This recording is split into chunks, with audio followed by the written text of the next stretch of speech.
High friends, welcome to my channel. Actually आज मी video खूप दिवसांनी काढते. ॲक्च्युली रील्स शॉर्ट्स मी बरेच टाकत असते.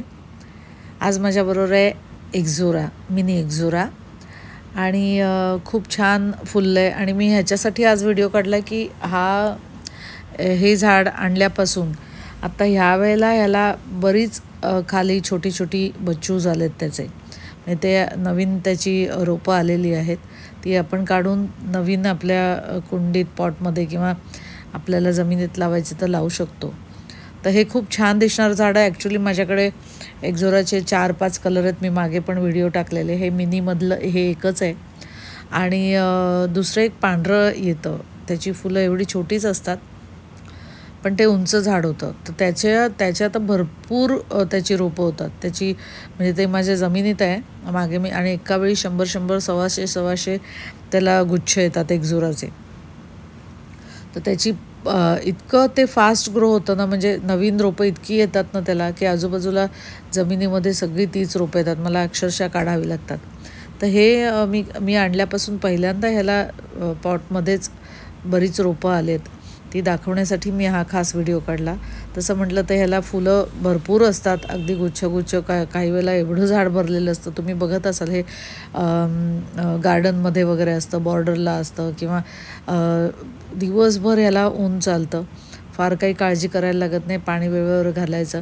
मी हे पॉटमध्ये आहे त्याच्यामुळे ह्याला फर्टिलायझर रेग्युलर घालायला लागतं. लिक्विड फर्टिलायझर किंवा वर्मी कंपोस्ट तुम्ही घालू शकता. लावताना वेलड्रेन सॉईल घ्यायची. तुम्ही जेव्हा पॉटमध्ये लावता तेव्हा वेलड्रेन सॉईलमध्येच झाडं लावायची. आणि हे झाड तुम्ही बघत असाल की आपलं रस्ता असतो ना, डिवायडरमध्ये सुद्धा ते लावतात शोसाठी. खूप सुंदर दिसतं आणि फुलांनी पूर्ण भरलेलं असतं. आणि दिवसभर उन्हात राहतं, त्याच्यामुळे तोही प्रश्न नसतो. छानपैकी फुलं बघा किती छान आहेत. हे मिनी असल्यामुळे छोटी छोटी नाजूक फुलं दिसतात, गुच्छ असतात. आणि हे बघा, ही भरपूर ह्याला खालनं ही फांदी एवढी आपण कट करून सुद्धा तोडू शकतो. ॲक्च्युली मला फांदी मी कटिंग करून लावणार होते. ही बघा, ही भरपूर झाडं आलेली आहेत खाली. थोडीशी अजून मोठी झाली की मी ती वेगळ्या पॉटमध्ये लावून टाकीन.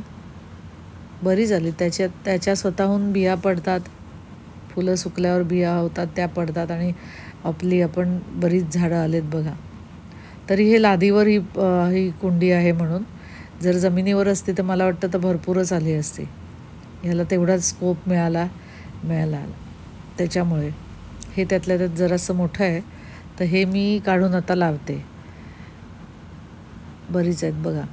आणि कुंडी पण ही छोटी असल्यामुळे थोडीशी झाडं आली असतील, बाकीच्या बिया पडल्या असतील, मला कळलंही नाही.